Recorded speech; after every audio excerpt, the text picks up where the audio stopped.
রাত্রি তার জিন্দা নাই। ও বাবা, এইবার দেখেন আল্লাহর কোরআন কেন আপনি মানবেন না? মনে আছে কিনা জানি না, হযরত আবু বকর ওই মৃত ব্যক্তির কাফনের উপরে 7 আল্লাহর নামের জিকির করতেছে। বাজান কোন দিকে কোনো নজর নেই। এইবারে হযরত আবু বকর এই জায়গা থেকে যাইয়া আবার লাশের সামনে দাঁড়াইছে। ডাক দিয়ে কই সাহেব, এইবার বলো জলদি কইরা বলো তো দেখি এই ব্যক্তি দুনিয়াতে জিন্দা থাকা অবস্থা কি এমন গুনাহ করেছে। ও বাবা, এইবারে সাপান ডাক দিয়ে কই আবু বকর তুমি একটু আল্লাহকে জিজ্ঞাসা করো না, আল্লাহ তোমাকে জানায়া দিবে। আবু বকর ডাক দিয়ে কই আল্লাহ, এইবার তুমি বলো তোমার এই গোলাম কি এমন গুনাহ করেছে গো আল্লাহ। আমার আল্লাহ আসমান থেকে গায়বী আওয়াজে আল্লাহর কোরআনুল কারীমের আয়াতটা ভাষায় দিয়েছে, ইন্নাস সালাতা তানহা আনিল ফাহশাই ওয়াল মুনকার। ও বাবা, হযরত আবু বকর ডাক দিয়ে কই আল্লাহ, এইটা তো নামাজের আয়াত। নামাজ এমন একটা দামি আমল, যে আমলটা মানুষকে খারাপ গুনাহ থেকে বাঁচায় দেয়। ডাক দিয়ে কই আল্লাহ গো, বুঝতে পারি নাই এই ব্যক্তি কি এমন গুনাহের কাজ করছে, যে কাজের কারণে আল্লাহ তুমি তার কবরটা আল্লাহ গো তার এই দুনিয়াতে সব পাঠাইছো। আমার আল্লাহ আবারও আসমান থেকে গায়বী আওয়াজে আবার আমার আল্লাহ দিয়েছে, ওয়া ইযা নুদিয়া লিস-সালাতি মিন ইয়াউমিল জুমআতি ফাসআউ ইলা যিকরিল্লাহি ওয়া যারুল বাই'। হযরত আবু বকর বুঝতে পেরেছে,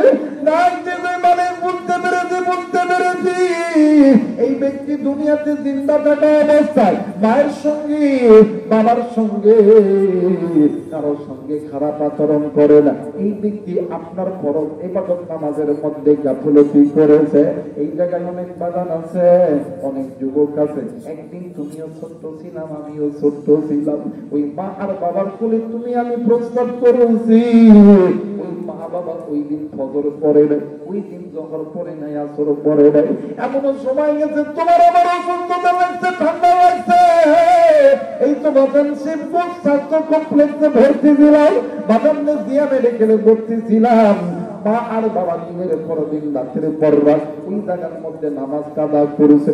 এমন সময় গেছে রে যুবক, বাবা ওযু করবেন নামাজে যাবে, ইতিমধ্যে তুমি আর আমি ওয়া করে কাঁদছি। বাবা কোলে নিচে তোমার আমার কান্না থামানোর জন্য তুমি আমি বাবার কোলের মধ্যে প্রস্তাব করেছি।